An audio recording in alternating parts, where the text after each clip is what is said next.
شهر رمضان الذي أنزل فيه القرآن هدى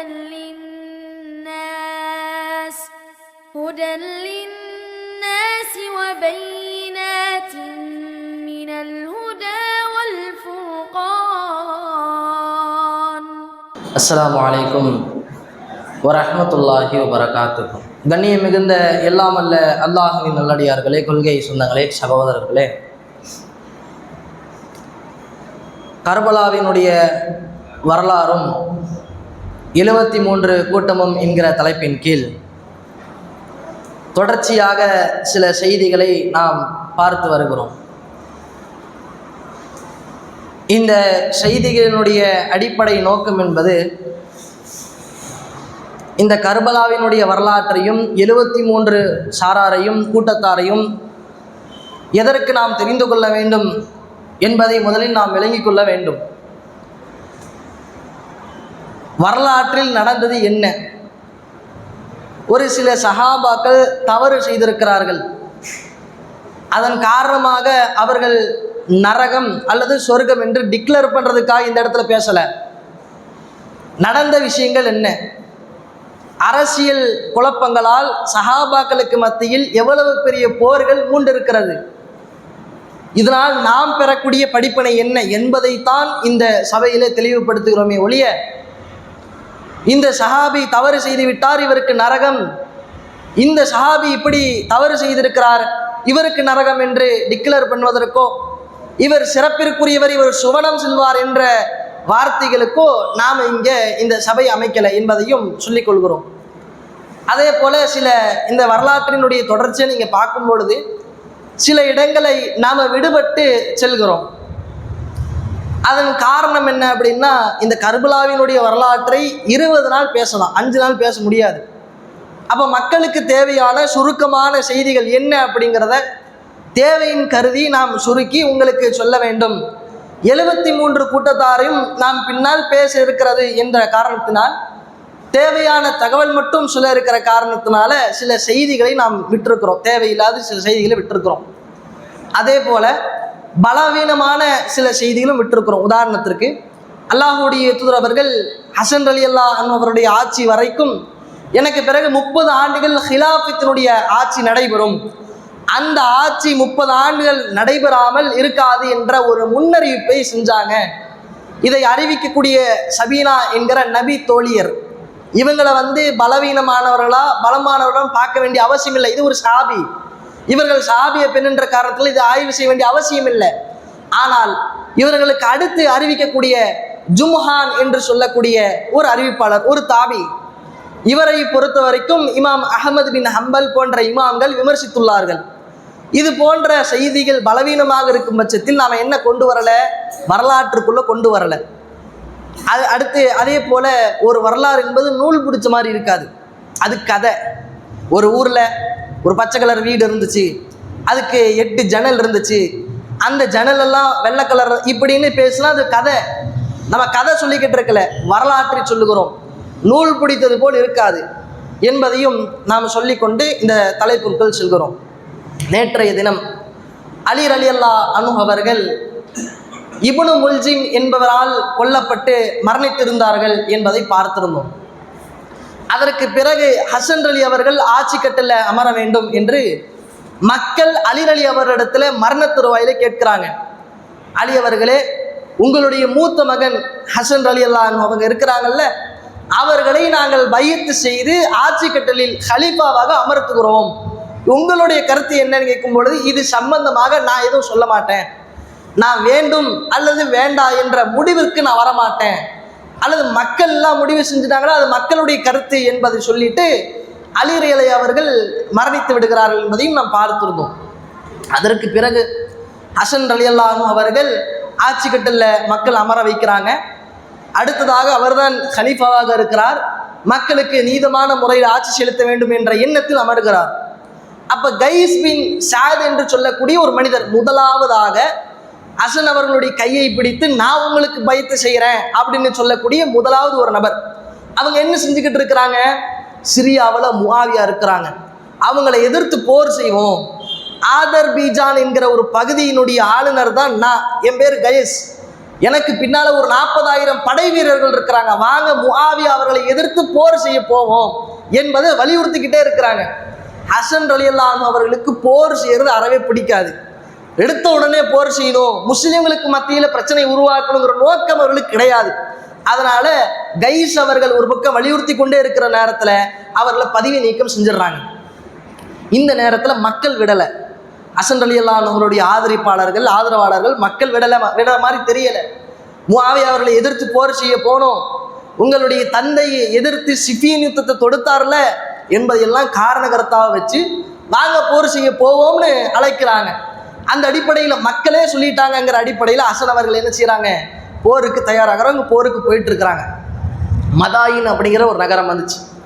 அந்த நகரத்தில் கைஸ் பின் சாது எந்த ஒரு மனிதரை ஹசன் ரலியல்லாஹு அன்ஹு அவர்கள் பதவி நீக்கம் செஞ்சாங்களோ அந்த மனிதர் இறந்து விட்டதாக தகவல் பரவுது. உடனே முஸ்லிம்கள் என்ன நினைக்கிறாங்க, நம்முடைய ஆளை யாரோ அடித்து விட்டார்கள், கொலை செய்து விட்டார்கள் அப்படின்னு சொல்லி பரபரப்பாகி யார் முஸ்லிம்கள் யார் எதிரிகள்னு தெரியாத அளவிற்கு உசைன் ரலியல்லாஹு அன்ஹு அவர்கள் இருக்கிறாங்கல்ல, ஹசன் அவருடைய தம்பி சகோதரர், அவருக்கு ஈட்டி குத்து விழுகிற அளவிற்கு யார் முஸ்லிம் யார் எதிரின்னு தெரியாத அளவிற்கு அங்கு ஒரு பிரச்சனை நிலவுகிறது. என்னடா இந்த முஸ்லிம்கள் இப்படி இருக்கிறாங்க, கட்டுப்பாடு இல்லையே இந்த முஸ்லிம்களிடத்துல, கட்டுக்கோப்பில்லாத முஸ்லிம்களை வைத்துக்கொண்டு நான் எப்படி போர் செய்வது என்பதை புரிந்து கொண்டு எந்த முஆவியா அலி அவர்களை எதிர்க்க ஹசன் அவர்கள் படை திரட்டி ஒரு 12,000 பேரை திரட்டிட்டு போறாங்களோ அந்த முஆவியா அலி அவர்களுக்கு ஒரு கடிதத்தை எழுதுறாங்க. கண்ணியத்திற்குரிய முஆவியா அவர்களே, நான் இந்த மாதிரி ஒரு 12,000 பேரை கொண்டு ஒரு போர் தொடுப்பதற்காக உங்களை நோக்கி வந்துகிட்டு இருக்கிறேன். ஆனால் முஸ்லீம்களும் இன்னொரு முஸ்லீம்களும் அடித்து கொண்டு சாகுவதை ரத்தம் சிந்துவதை நான் விரும்பலை, சமாதானம் செய்து கொள்ளலாம் அப்படின்னு ஒரு கடிதத்தை எழுதுறாங்க. முஆவியா அலி அவர்கள் இந்த கடிதத்தை பார்த்து 2 நபர்களை முஆவியா அவர்களுக்கு சார்பாக அனுப்புகிறாங்க. அவங்க ஹசன் அலியை வந்து பார்க்குறாங்க. பார்த்துட்டு நடந்த விஷயத்தை எல்லாம் ஹசன் அவர்கள் சொல்லும் பொழுது எல்லாத்துக்கும் அவர்கள் ஒப்புக்கொள்கிறார்கள். சமாதான உடன்படிக்கை போட்டுக்கொள்கிறாங்க. இந்த சமாதானம் 2 முஸ்லிம்கள் என்பது சாதாரணமானது கிடையாது. 2மே அல்லாஹ்வுடைய தூதருடைய சமுதாயமாக இருக்கக்கூடிய முஸ்லிம்கள். இந்த 2 பேரும் அடித்து மோதி கொண்டு ரத்தம் சிந்திவிட்டால் எவ்வளவு பெரிய விளைவுகள் ஏற்படும் என்பதை ஹசன் ரலியல்லாஹு அன்ஹு அவர்கள் தெளிவாக புரிந்து வைத்திருந்தாங்க. அதனால தான் அதுக்கு சமாதான உடன்படிக்கையில் கையெழுத்திட்டாங்க. இது அல்லாஹ்வுடைய தூதர் அவர்கள் உயிரோடு இருக்கிற காலகட்டத்தில் ஜும்மாவினுடைய மெம்பர் மீது ஏறி அறிவிப்பு செய்வாங்க, ஒரு முன்னறிவிப்பு செய்வாங்க. இதோ என்னுடைய மருமகனின் மூத்த மகன் ஹசன் அவர்கள் இருக்கிறார்களே, இவர் கண்ணியமிக்க ஒரு தலை சிறந்த தலைவராக வருவார். ஒரு காலத்தில் 2 மிகப்பெரிய பெருங்கொண்ட முஸ்லிம் கூட்டம் அடித்து கொண்டு ரத்தம் சிந்துவதை இவர் மூலமாக அல்லாஹ் தடுத்துருவான் என்கிற ஒரு முன்னறிவிப்பு. அதே போல இது நடந்துச்சு. அல்லாஹ்வுடைய தூதருடைய பேரன் ஹசன் அவர்கள் இந்த சமாதான உடன்படிக்கையில் கையெழுத்திட்டு 2 முஸ்லிம்களும் சண்டை போடக்கூடாது, பிரச்சனையை ஏற்படுத்தக்கூடாது, போர் தொடுக்கக்கூடாது என்பதை முடித்து வைத்தார்கள் என்பதையும் நாம் வரலாற்று ரீதியாக பார்த்து கொண்டு வருகிறோம். அதற்கு பிறகு ஹிஜ்ரி 41 ஹசன் ரலியல்லாஹு அன்ஹு அவர்கள் பதவியை விட்டு கொடுக்குறாங்க.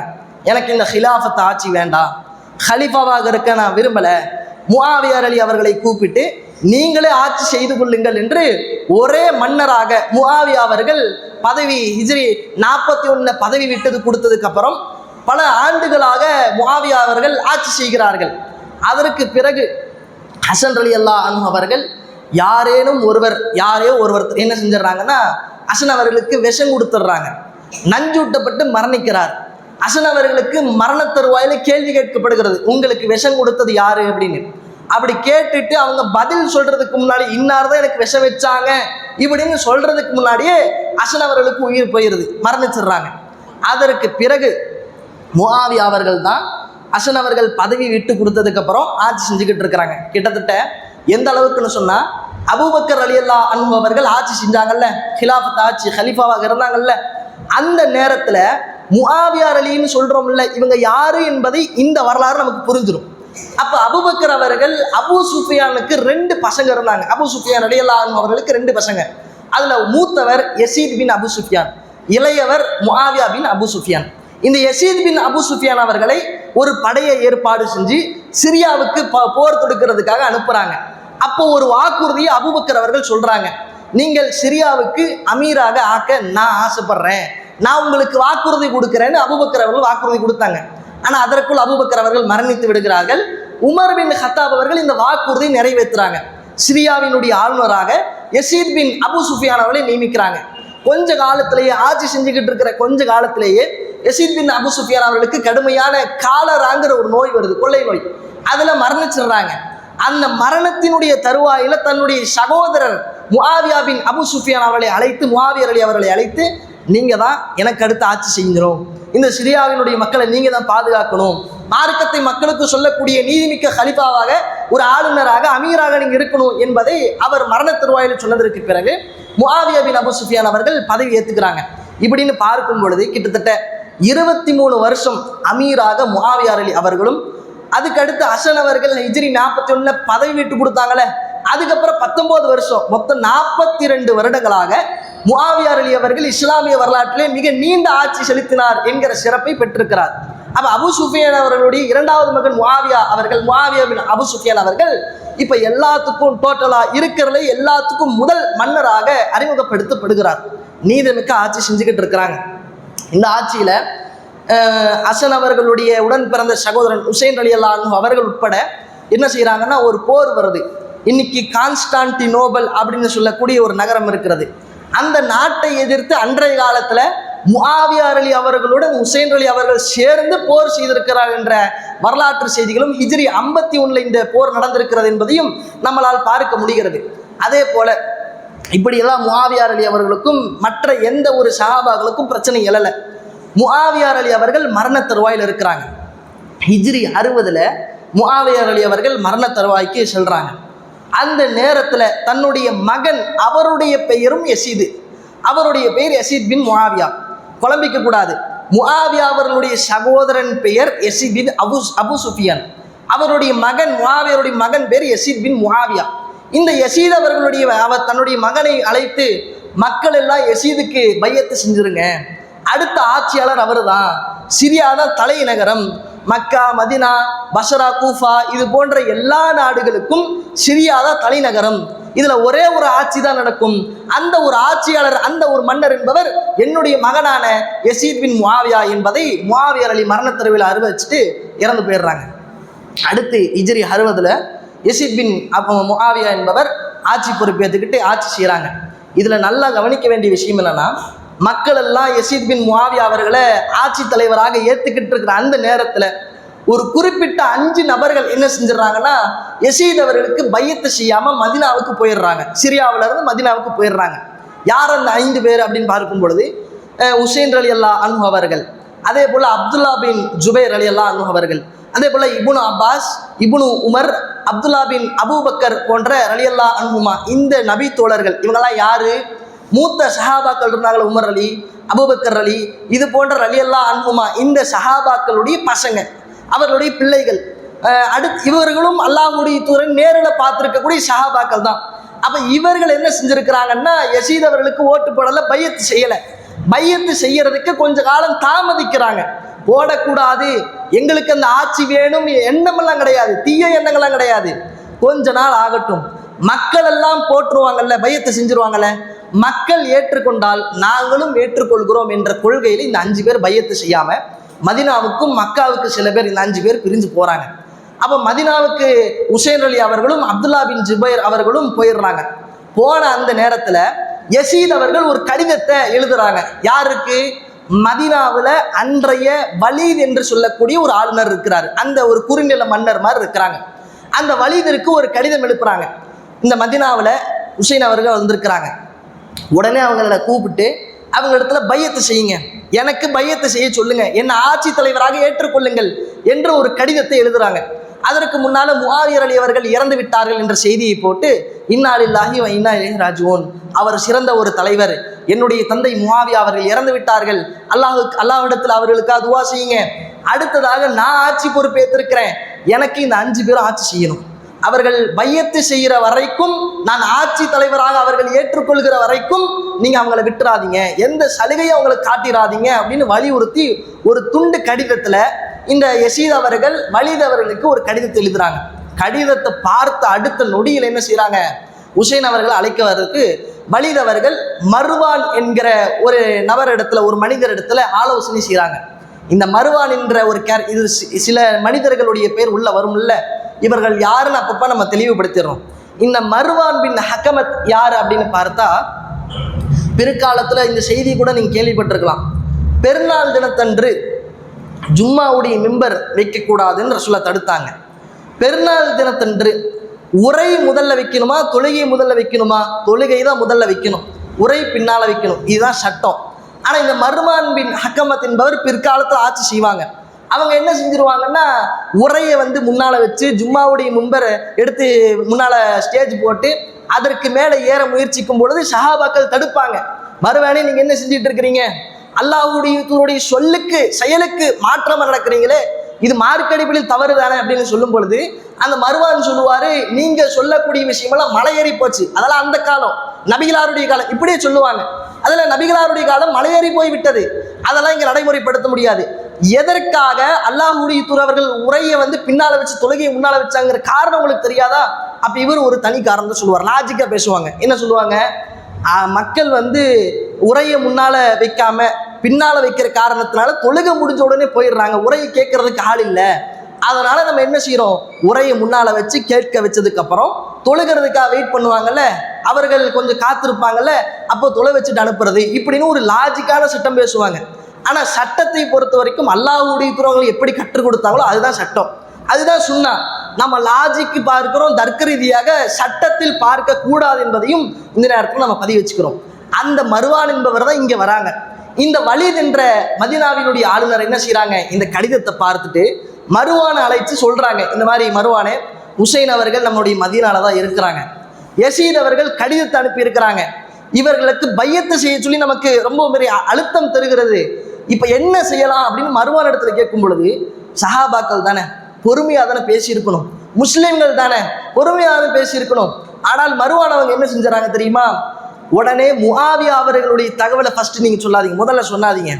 ஹுசைன் அவர்களை கூப்பிட்டு முதல்ல நடந்த யசீத் அவர்கள் தலைமை ஏற்றுவிட்டாங்க, அவர்களுக்கு நீங்கள் பையத்து செய்யுங்கிற தகவலை முதல்ல சொல்லுங்க. ஒருவேளை மறுத்தால் உடனே அவங்களுடைய கழுத்து துண்டிச்சிருங்க, அது யார் என்னெல்லாம் பார்க்க வேணாம், யாராக இருந்தாலும் கழுத்து துண்டிச்சிருங்கன்னு மருவான் அவர்கள் ஒரு எதிர்மறையான கருத்து சொல்கிறாங்க, தவறான சிந்தனையுடைய கருத்து சொல்கிறாங்க. உடனே வலீத் என்ன செய்கிறாங்க, ஒரு ஆள் அனுப்பி ஹுசைன் ரலியல்லாஹு அன்ஹு அவர்களை கூப்பிடுறாங்க. அல்லாஹ்வுடைய தூதருடைய பேரர்கள் இரண்டாவது பேரனான ஹுசைன் அவர்கள் வராங்க. அங்கே இருக்கிற சபை யார்? வலீத் அவர்கள் இருக்கிறாங்க, மருவான் இருக்கிறாங்க, ஹுசைன் ரலியல்லாஹு அன்ஹு 3 பேர் இருக்கிறாங்க. இந்த நேரத்தில் முதல்ல வலீத் அவர்கள் பேச ஆரம்பிக்கிறாங்க. முஆவியா என்பவர் சிறந்த ஒரு ஆட்சியாளராக 42 வருஷம் ஆட்சி செஞ்சுட்டு இருந்தாங்க சிரியாவில், நல்ல ஒரு நீதிமிக்க ஆட்சியாளராக இருந்தாங்க, அல்லாஹ்வுடைய தூதரிடத்துலேருந்து நல்ல ஒரு பல செய்திகள் ஹதீஸுகளை கேட்டு மக்களுக்கு அறிவிக்கக்கூடிய ஒரு துறையை செஞ்சுக்கிட்டு இருந்தாங்க, அவர்கள் மரணித்து விட்டார்கள், இன்னா லில்லாஹி வ இன்னா இலைஹி ராஜிஊன்னு குடும்பத்தில் இருக்கிற அத்தனை பேர் சொல்கிறாங்க. அடுத்த செய்தி என்ன? யசீத் அவருடைய மகன், அவர் ஆட்சி கட்டில் ஏறிக்கிட்டாரு, அவருக்கு நீங்கள் பையத்தை செய்யணும் அப்படிங்கிறத நான் சொல்லிக்கிறேன் வலியுறுத்தி சொல்கிறாங்க.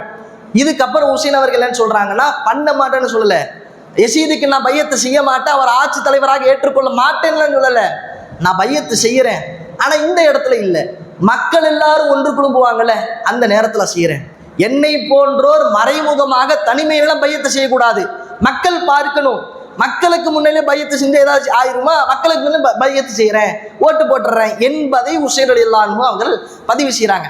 இதற்கு இடையில பேசிக்கிட்டு இருக்கும் பொழுது மருவான் அவர்கள் என்ன செய்கிறாங்க, குறுக்கிடுறாங்க, ஹுசைன் அவர்கள் இப்படி பேசக்கூடாது, இவரை இப்போவே பையத்து செய்யுங்க, ஒன்று இப்போவே பையத்து வாங்கிருங்க, இல்லைன்னா தலையை துண்டிச்சிருங்க இப்படின்னு நபிகளாருடைய பேரன்னு கூட பார்க்காமல் மருவான் என்பவர் அங்கே பேசுகிறாங்க.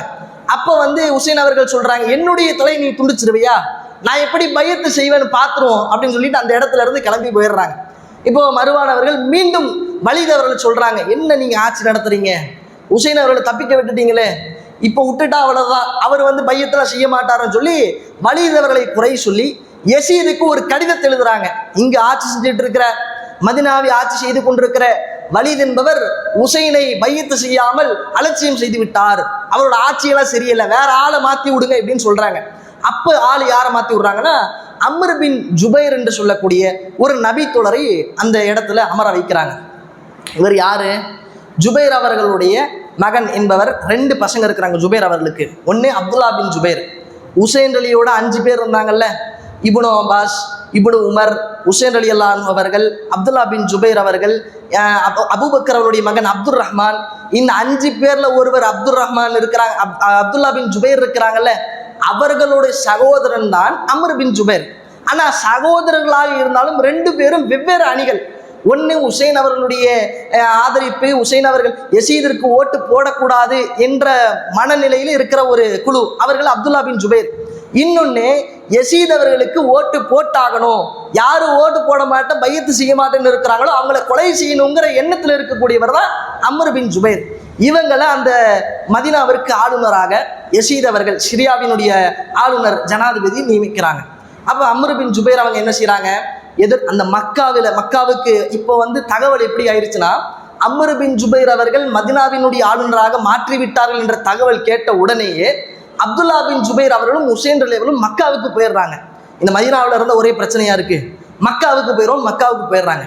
ஆனால் இந்த இடத்துல என்ன நடக்குது, அம்ர் பின் ஜுபைர் அவர்கள் அங்கே மக்காவில் போய் போர் செஞ்சிடலாம், எப்படி இருந்தாலும் என்னுடைய சகோதரன் என்ன செய்ய மாட்டார்கள், யசீத் அவர்களுக்கு ஓட்டு போட மாட்டாங்க, மறுத்துருவாங்க. அதனால அவர்களுக்கு எதிராக போர் செய்யலாம், மக்காவில் போர் செய்யக்கூடாது.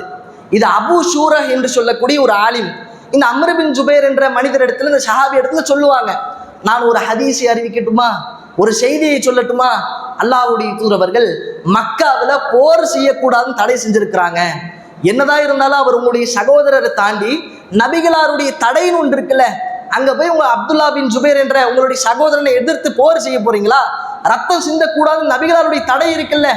இருந்தாலும் அடுத்து ரசூல்லா ஒரு தெளிவுபடுத்தக்கூடிய புகாரி செய்தியை தெளிவுபடுத்துறாங்க. என்ன செய்தி, அல்லாஹ்வுடைய தூதர்கள் மக்கால சில நேரம் போரிட்டாங்க, அதை காரணம் காட்டி யாராவது மக்காவில் போர் செய்ய வேண்டும், ரசூல்லா போர் செஞ்சாங்கல்ல, நாங்களும் போர் செய்கிறோம் என்று நினைத்து விட்டால் அல்லாஹ் அதற்கு தடை விதித்து விட்டான், அது ரசூல்லாவிற்கு மட்டும் பிரத்யேகமான சட்டம், உங்களுக்கு அது கிடையாதுன்னு சொல்லட்டும். இப்படிங்கிற செய்தியை அபு ஷூரா என்று சொல்லக்கூடிய அந்த மனிதர் இந்த அம்ர் பின் ஜுபைர் இடத்துல எடுத்து சொல்லுவாங்க.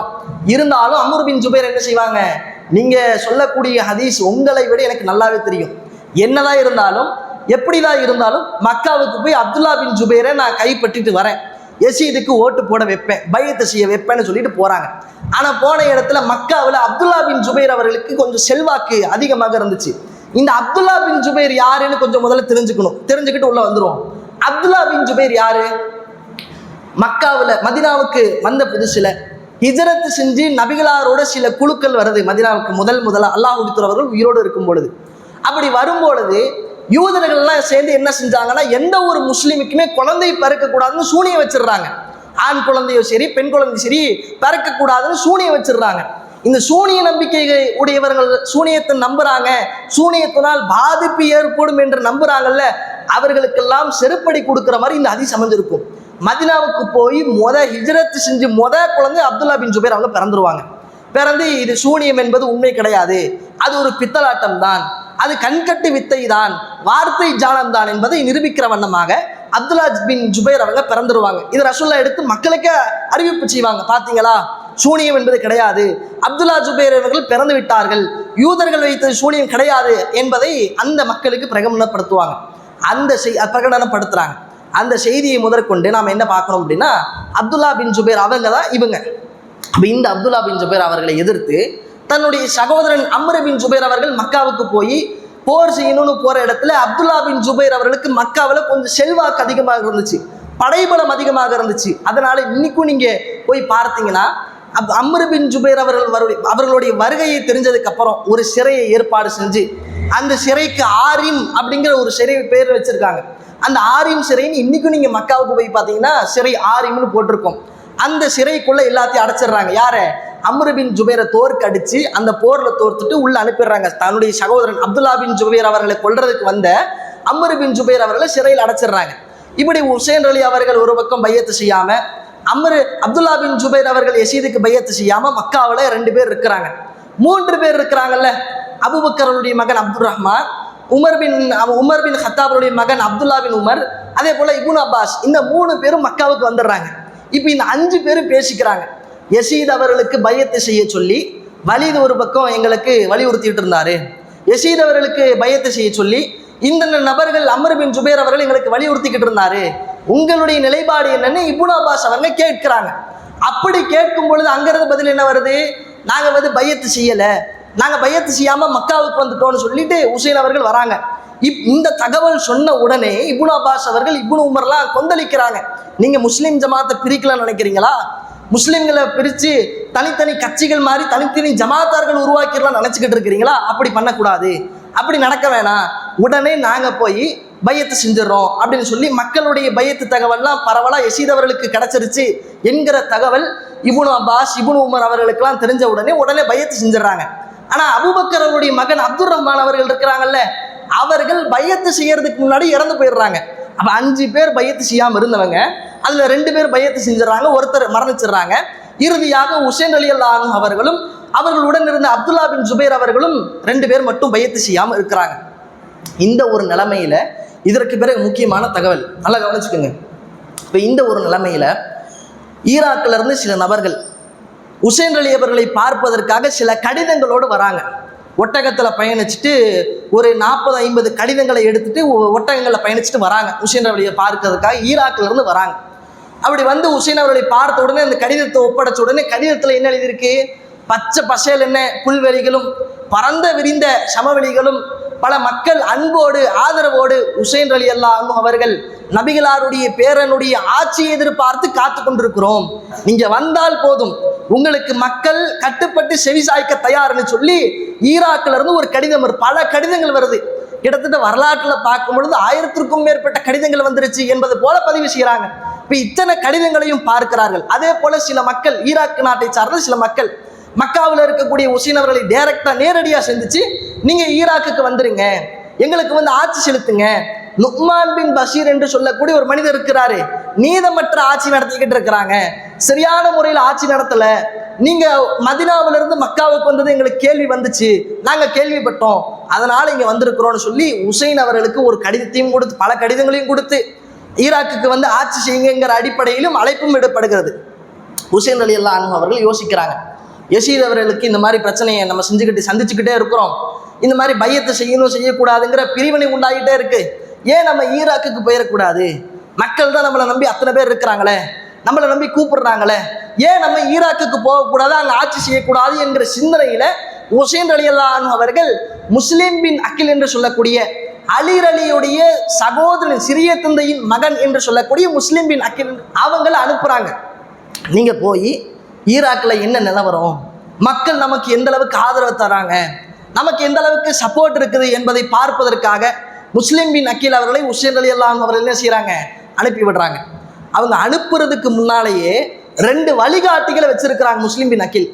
ஒவ்வொருத்தராக மரணம் அடைஞ்சிடறாங்க. என்ன மரணம்லாம் வரலாற்றில் குறிப்பிடலை. ஒவ்வொருத்தர் ஒன்றன் பின் ஒன்றாக மரணம் அடைஞ்சிடறாங்க. மரணம் அடைஞ்ச உடனே அரபிகளுக்கு அன்றைக்கு ஒரு பழக்கம் இருக்குது, ஏதாவது ஒரு நிகழ்ச்சி நடத்துறதுக்கு முன்னால் ஏதாவது தவறுதலாக சிந்தனை நடந்துருச்சு, செயல் நடந்துருச்சுன்னு சொன்னால் அதை அபசகுனமாக கருதக்கூடிய வழக்கம் அன்றைக்கு அரபியர்கள் இடத்துல இருந்துச்சு. அதனுடைய தொன்று தொட்டு வந்திருக்கிறனால முஸ்லிம் பின் அகில் அவர் என்ன செய்கிறாருன்னா, இது சரியா தெரியல எனக்கு, உசைன் அவர்களுக்கு ஒரு கடிதத்தை எழுப்புவோம், கடிதத்தை எழுதி இந்த மாதிரி நடந்துருச்சுங்கிற தகவலை சொல்லுவோன்னு தகவலை சொன்னால் உசைன் அலி அவர்கள் மறு கடிதம் எழுதுறாங்க, பதில் கடிதம் எழுதுறாங்க. என்ன கடிதம்? என்ன நடந்தாலும் சரி, ஈராக் மக்கள் நம்மளை நம்பி கூப்பிடுறாங்க, அவங்க அத்தனை பேர் கூப்பிடுறதுக்கு ஏதாவது காரணம் இருக்கும், போயிட்டு வந்துருங்களேன், போய் என்னன்னு பார்த்துட்டு வந்துருங்கன்னு சொல்லி முஸ்லிம் பின் அகில் அவர்களை ஈராக்குக்கு உசைன் ரலியல்லாஹு அன்ஹு அவர்கள் அனுப்புகிறாங்க. இப்படி போகிற பொழுது பல தடைகளை தாண்டி முஸ்லிம் பின் அகில் அவங்க என்ன செஞ்சிடறாங்க, அந்த ஈராக்குக்கு போய் சேர்ந்துடுறாங்க. அவுசஜா அப்படிங்கிற ஒரு மனிதருடைய வீட்டில் தான் முதலாக முஸ்லிம் பின் அகில் அங்கே போய் தஞ்சம் அடைகிறாங்க. அப்படி அடையும் பொழுது 12,000 ஈராக் நாட்டை சார்ந்த மக்கள் உடனே வந்து பையத்தை செஞ்சுறாங்க, உசைன் அலி அவர்களை நாங்கள் ஏற்றுக்கிறோம், அவர் தான் எங்களுடைய ஆட்சியாளர்கள், இப்படி இன்னும் பையத்தை செய்ய ஆரம்பிச்சிடுறாங்க. 12,000 18,000 மாறுது. 18,000 கூடிக்கொண்டே போய்கொண்டிருக்கிறது. உடனே முஸ்லிம் பின் அகில் ஒரு கடிதத்தை எழுதுறார், உசைன் அவர்களே, நீங்கள் வலிதவர்களுக்கெல்லாம் பயப்பட வேண்டாம், நீங்கள் யசீத் அவர்களுக்கெல்லாம் பயப்பட வேண்டாம், அம்ர் பின் ஜுபைருக்கெல்லாம் பயப்பட வேண்டாம், உடனே கிளம்பி ஈராக்குக்கு வாங்க, வந்து ஆட்சி கட்டில் அமர்வதற்கு அரியாசனம் காத்து கொண்டிருக்கிறது, மக்கள் உங்களை எதிர்பார்த்து கொண்டிருக்கிறார்கள், இது உங்களுக்கு போதாதா இப்படின்னு ஒரு கடிதத்தை எழுதுறாங்க. உடனே கிளம்பி வர சொல்றாங்க.